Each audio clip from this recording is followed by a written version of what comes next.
Mwenyekiti. Yataisha kazi. Leo Agosti 10 mwaka 2026, kesi ya uhaini na mkabili kiongozi wa Chadema Tundu Lissu imeendelea. Shughuli kubwa ya leo ilikuwa ni kuhojiwa kwa shahidi wa Jamhuri Amin Mwamba. Polisi ilisimamia upelelezi wa kesi hiyo.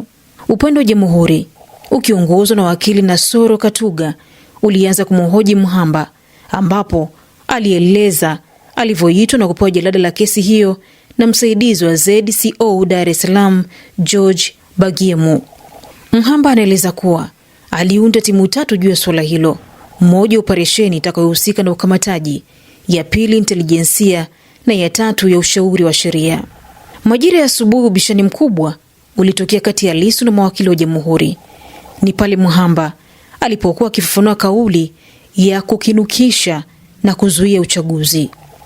Mwamba alieleza katika upelelezi wake aligundua mbinu ambazo zilikuwa zinapangwa kutumika, ni pamoja na kuchana makaratasi ya kura.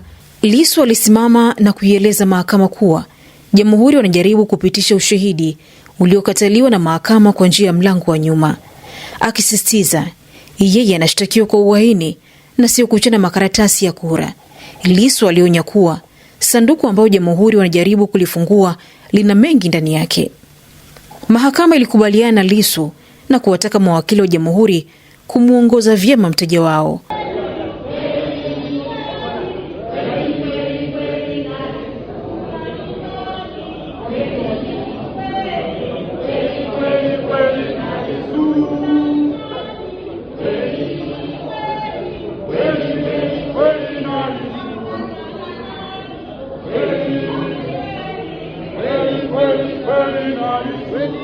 Majira ya mchana ilikuwa ni zamu ya Lissu kumhoji shahidi, ambapo alianza kwa kumuuliza maswali kadhaa ya uchokonozi.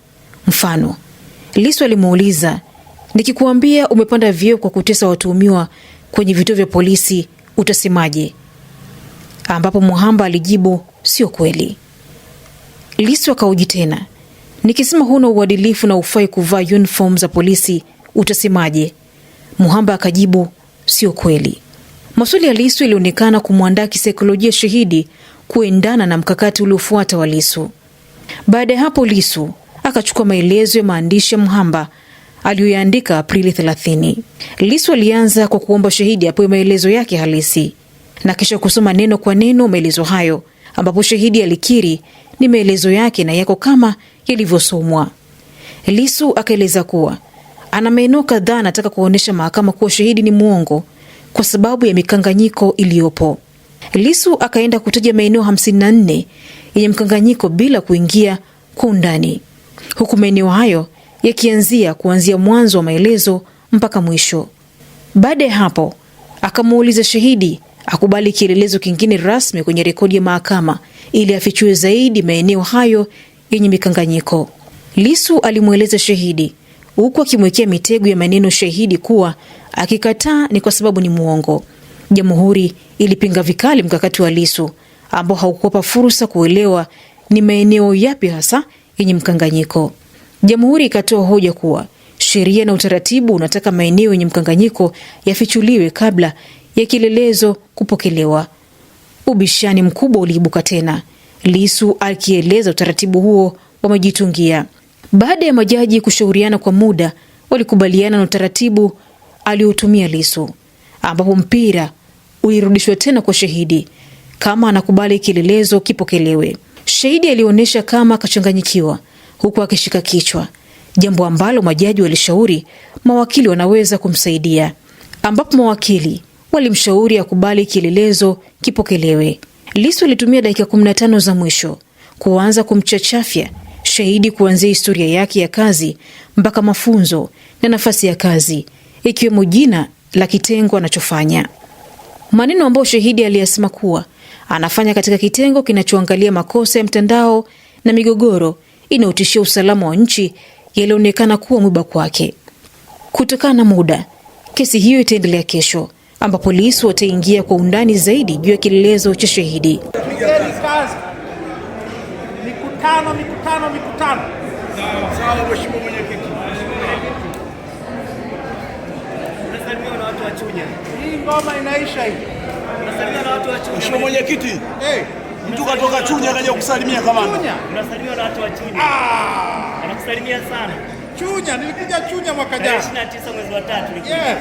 Wamekumisi Mheshimiwa Mwenyekiti. Nje ya mahakama, mzozo kidogo ukaibuka baada ya polisi kuhisi Chadema wanataka kuongea na wanahabari, jambo ambalo mahakama imelikataza kuwa lisifanyike katika viunga vyake.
Mungu akulinde. Tuko pamoja.